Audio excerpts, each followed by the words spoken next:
Hello friends, welcome to my YouTube channel. आज की इस वीडियो में हम आपको स्लीव्स की कटिंग एंड स्टिचिंग बहुत ही प्रोफेशनल तरीके से बताने वाले हैं। तो अब हम अपनी वीडियो स्टार्ट करते हैं। तो देखिएगा, ये जो मेरा कपड़ा है इसकी मैं लंबाई बताती हूँ आपको कितनी है। आप अपनी स्लीव के बराबर कोई अपने कपड़े की लंबाई ले लें। तो ये मैंने अपनी स्लीव के बराबर लिया हुआ है। इसकी लंबाई तो हमारी 18.5 इंच की है और इसकी चौड़ाई हमारी 17 इंच की। अब इसके बाद मैंने इसे डबल पार्ट में फोल्ड कर लिया। हम अपनी स्लीव कटिंग करते हैं तो जो नीचे की साइड हमें कपड़ा फोल्ड करना होता है, आधा इंच, 1 इंच या फिर 1.5-2 इंच, कितना भी, तो पहले हम उतना निशान लगा लेंगे। तो यहाँ पर मुझे 1 इंच कपड़ा फोल्ड करना है तो मैं यहाँ पर 1 इंच पर निशान लगा लूंगी।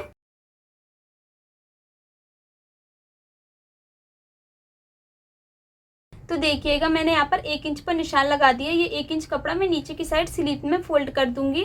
अब मेरी आस्तीन की लंबाई रहनी है कंप्लीट 16 इंच की, तो मैं यहाँ पर 16 इंच पर निशान लगाऊंगी। मैंने ये 16 इंच पर यहाँ पर निशान लगा दिया। अब इसके बाद आधा इंच मैं इसके लिए ऊपर जो शोल्डर में फोल्ड होगा उसके लिए निशान लगा दूंगी। तो मैंने ये निशान लगा दिया।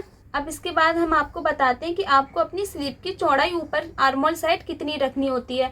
तो आपको अपनी स्लीव की चौड़ाई यहाँ पर आर्मोल साइड उतनी रखनी होती है जितनी कि आपकी चेस्ट की होती है। तो हमारे यहाँ पर चेस्ट का साइज है 35 इंच, है ना, 35 इंच हो गया वो। तो उसका आधा करेंगे तो हमारा 17.5 इंच आ जाएगा। अगर हम उसका भी आधा करते हैं तो हमारे यहाँ पर 8.25 इंच आ जाएगा। तो ये जो हमारा कपड़ा डबल पार्ट में जो फोल्ड है ये 9 इंच का है हमारा। तो देखिएगा, अब हम यहाँ पर 3 इंच पर निशान लगा देंगे इसकी गोलाई के लिए।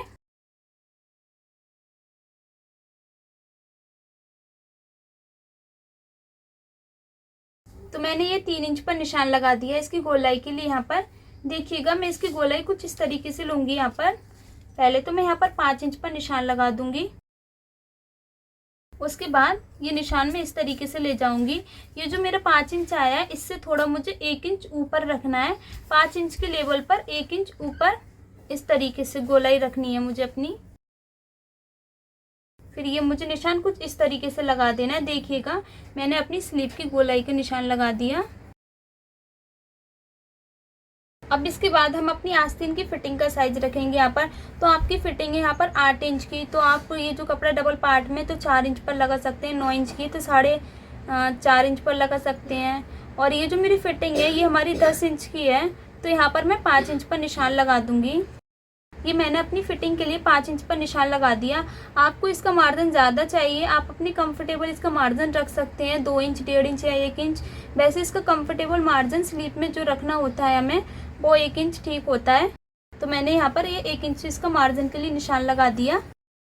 अब मैं ये इस तरीके से यहाँ पर निशान लगा दूंगी। तो देखिएगा, ये मेरी स्लीव का निशान लग चुका है। अब मैं इसकी कटिंग करती हूँ।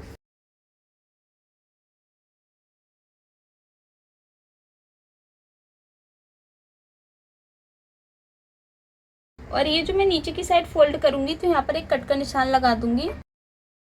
ये मैंने कट का निशान लगा दिया। अब इसका मुझे जो आर्मोल साइड कटिंग करना है, आगे की साइड जो लेना है, तो यहाँ पर मैं आधा इंच पर निशान लगाऊंगी। आपको आधा इंच पर निशान इस जगह लगाना है कि आप ये जो मेरी स्लीव डबल में फोल्ड हुई थी उसके 3 इंच की दूरी पर। अगर तुम्हारी कुर्ती ज़्यादा मतलब कोई ज़्यादा हेल्थी लेडीज़ की तो आप 4 इंच की साइड भी यहाँ पर निशान लगा सकते हैं। तो फिर मैं यहाँ पर आधा इंच पर निशान लगा दूंगी इस तरीके से।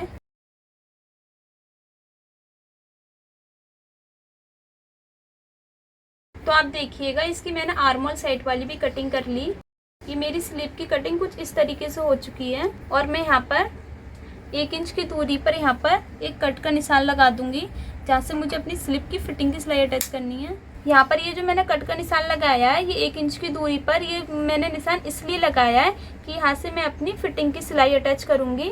और नीचे की साइड भी हम इस तरीके से फोल्ड कर देंगे अपनी स्लीव को, इस तरीके से फोल्ड कर देंगे। इसके बाद हमारे ये जो निशान लगा हुआ है इससे हम यहीं से सिलाई अटैच कर लेंगे। ये सिलाई हमें कुछ इस तरीके से यहाँ पर अटैच कर देनी है। ये मैंने निशान लगा दिए, यहीं पर मुझे सिलाई अटैच कर देनी है। तो हमारी इसकी स्लिप की कंप्लीट कटिंग हो चुकी है। देखिएगा बहुत ही इजी तरीके से आप भी अपनी स्लिप की कटिंग कुछ इसी तरीके से करें तो एकदम प्रोफेशनल तरीके से आपकी कंफर्टेबल रहेगी। ना तो आर्मोल साइड जरा भी झोल आएगी और पीछे की साइड भी ये चीज़ हमारी कंफर्टेबल रहती है। अब हम इसकी स्टिचिंग करेंगे। तो हमने अपनी स्लीव की कटिंग कर ली। इसके बाद अब हम इसे स्टिचिंग कर कर आपको फोल्ड करना बताएंगे। तो ये मैंने 1 इंच कपड़ा जो यहाँ पर निशान लगा हुआ था 1 इंच पर मेरा, तो 1 इंच कपड़ा ये मैं फोल्ड करूंगी नीचे की साइड। तो आधा इंच पहले इस तरीके से कर लूंगी जो कि मेरे इस निशान के बराबर आ जाएगा, और फिर आधा इंच कपड़ा मैं इस तरीके से फोल्ड कर लूंगी यहाँ पर। अब मैं यहाँ पर एक टॉप सिलाई अटैच कर दूंगी। ये मैंने इस पर एक टॉप सिलाई अटैच कर दी। ये यहाँ पर मेरी सिंगल सिलाई हो गई है। अगर आपको अपनी स्लीव में सिंगल रखनी है तो आप सिंगल रख सकते हैं। मैं यहाँ पर डबल सिलाई करूँगी अपनी स्लीव में। तो आप देखिएगा मैंने अपनी आस्तीन पर नीचे की साइड डबल सिलाई फोल्ड कर ली और ये फोल्ड हो चुकी है नीचे की साइड से आस्तीन हमारी। अब हम इसे डबल इस तरीके से फोल्ड कर लेंगे। ये हमें उल्टी कर कर रखनी है।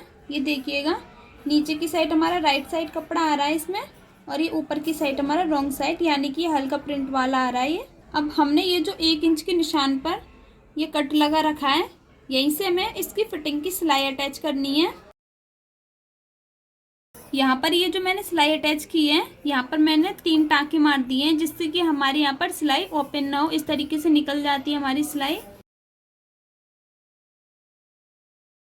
आगे की साइड भी हमने यहाँ पर टाके वाली सिलाई अटैच की है।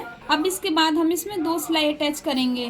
तो पहले तो हमने एक बाहर की साइड कर ली, एक हम अंदर की साइड इस निशान पर सिलाई अटैच करनी है हमें। यहाँ पर नीचे की साइड पहले हमें टाका लगा लेना है।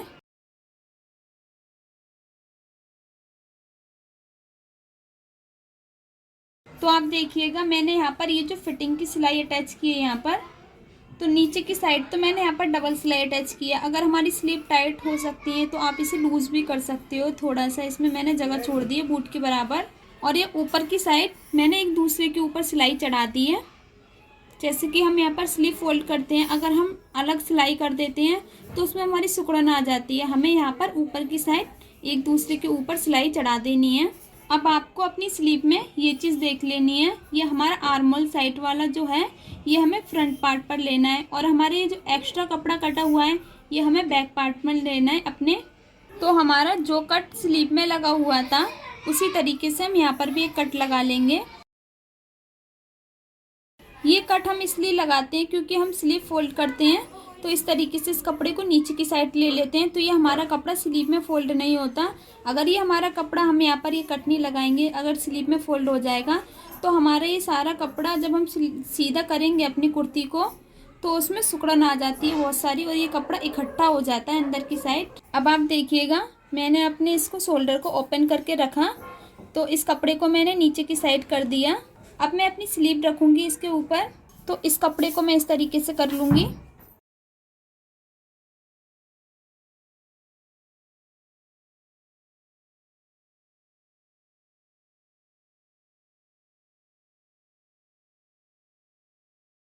तो आप देखिएगा ये स्लीप हमारी कुछ इस तरीके से फोल्ड हो चुकी है इसमें, और ये आगे वाला साइड है हमारा। देखिएगा ये जो हमारा गड्ढा था जिधर आस्तीन में वो हमने आगे वाली साइड ली है, और पीछे जो एक्स्ट्रा कपड़ा था वो हमने पीछे की साइड ली हुई है। आप भी अपनी कुर्ती में इसी तरीके से स्लीव फोल्ड करें। हम इसे आपको सीधा करके दिखाते हैं ये कैसी फोल्ड हुई है। तो देखिएगा ये स्लीव कुछ हमारी इस तरीके से बन चुकी है, यहाँ पर कंप्लीट हो चुकी है। काफ़ी फिनिशिंग के साथ हमने इसे फोल्ड कर लिया। आप भी अपनी कुर्ती पर इसी तरीके से स्लीव फोल्ड कर सकते हैं और इसमें ज़रा भी अंदर की साइड सिकुड़न नहीं आएगी। देखिएगा ऐसे ही न्यू कंटेंट सीखने के लिए हमारे चैनल तराना सिलाई सेंटर को सब्सक्राइब करना ना भूलें। मिलते हैं आपसे हम फिर किसी नेक्स्ट वीडियो में। Thanks for watching.